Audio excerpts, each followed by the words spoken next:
Scano. Greetings to my fellow Senecas out there watching online. Good morning, Chairman Hurd, Ranking Member Ledger Fernandez, and members of the subcommittee. My name is J. Conrad Seneca, and I serve as President of the Seneca Nation of Indians. I am Wolf Clan from the Cattaraugus Territory and a veteran of the United States Air Force. I am pleased today to present testimony before the subcommittee on H.R. 7065, the Seneca Nation Law Enforcement Efficiency Act. The Seneca Nation is a historic member of the Haudenosaunee Confederacy, which entered into treaty relationship with the United States in 1794. Under our treaty, our nations agreed to live in peace and that you would respect the free use and enjoyment of our lands. I am here today to address the violation of our treaty that occurred in 1948 when Congress gave the state of New York criminal jurisdiction over the Seneca people on our lands under a law called Section 232. I make this testimony as our nation is facing a grave threat from drug trafficking that is affecting the lives of our 8,600 people. The drug problem we now face has been decades in the making. However, it has been made worse by congressional interference with our sovereign jurisdiction. After World War II, the U.S. launched its Indian termination policy to eliminate Native nations through forced assimilation. Congress undermined our jurisdiction, starting with grants of criminal authority to Iowa and Kansas in 1940. This led to Public Law 280 in 1953 that allowed states to have the power to jail Indians for crimes occurring on their own land. Despite opposition from the Seneca Nation, Congress enacted Section 232, effectively furthering its Indian termination agenda. The termination policy eventually proved to be a failure and was rejected once and for all by President Nixon in 1970. Congress now supports Indian self-determination that has greatly benefited the Seneca people. In 1968, Congress amended Public Law 280 to ensure that states could not assume criminal jurisdiction over Native people on tribal lands without consent. It also allowed a procedure for states to give back criminal jurisdiction to the federal and tribal governments.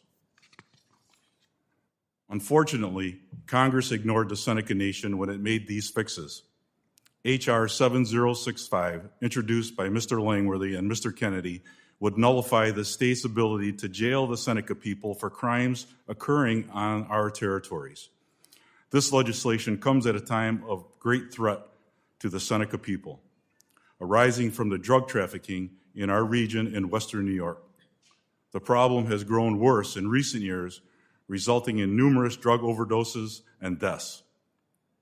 We have seen this crisis expand into sex trafficking of Seneca women and community violence, including murder.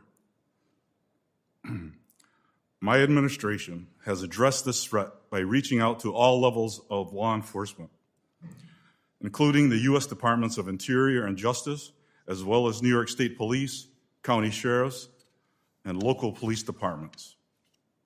In July, we hosted a law enforcement summit that brought together all agencies to develop action strategies to combat this epidemic. Our work has revealed grim realities. Jamestown, New York, a small city in our area, serves as the state's second most active city for drug trafficking, next to the Bronx. This indiscriminate drug crisis affects both Native and non-Native people and has no simple solution. We have realized that this problem is made worse by Section 232 because it changed the jurisdiction to address criminal activity in our own territories.